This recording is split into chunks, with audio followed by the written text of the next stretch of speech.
Thinking about selling your home but worried about taxes? Capital gains tax isn't exactly a fun topic, but it's important. And guess what? You might not have to pay as much or anything at all if you qualify for some key exemptions and deductions. So let's break it down in plain English so you can keep more money in your pocket. First, what is capital gains tax? It's the tax you pay on the profit when you sell something, like your home, for more than you bought it for.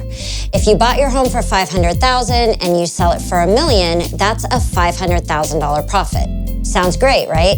But before you start planning your dream vacation, Uncle Sam might want a piece of that. Here's the good news. The IRS actually lets you exclude a big chunk of the profit.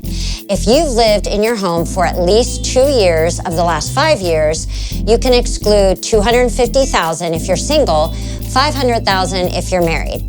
That means if your gain is under these limits, you owe nothing in capital gains tax. But what if your profit is higher than that? There are several ways to reduce your taxable gains and keep more of your hard-earned money. Number 1, track your home improvements. Did you upgrade your kitchen, add a new roof, remodel a bathroom? These aren't just nice upgrades, they can reduce your taxable gains. The IRS allows you to add the cost of major improvements to your home's original purchase price. If you bought your home for $500,000 and spent $50,000 on renovations, your new cost basis is $550,000. That means when you sell, you're taxed on less profit.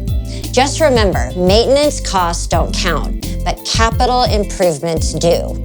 While things like fixing a leaky faucet, repainting your home, or replacing a broken appliance don't count toward capital gains improvements, you can still deduct a portion of home maintenance expenses on your taxes every year. How much?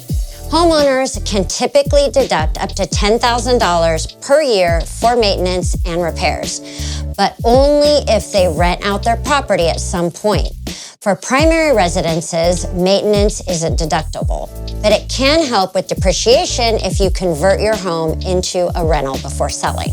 So let's talk about converting your home to a rental before you sell. Renting your home for a year or two before selling could open up tax deductions for depreciation and maintenance costs, which help offset gains before you sell.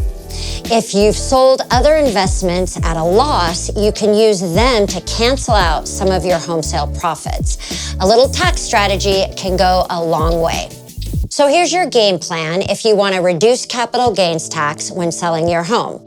Make sure you qualify for the IRS exemption by living in your home for at least 2 of the last 5 years. Keep records of major improvements, things like HVAC systems, backyard decks, or energy-efficient windows, increase your cost basis and lower taxable gains. Consider converting your home to a rental before selling, which could open up tax deductions for maintenance and depreciation. Offset gains with capital losses if you have other investments. Smart planning means more money in your pocket. Thinking of selling your home and not sure how to maximize your profit while minimizing taxes? Let's chat. I'll help you navigate the numbers, strategize your sale, and make sure you keep as much of your hard-earned equity as possible. Send me a message or drop me a comment below. I'd love to help. By the way, I am not an accountant, just a realtor.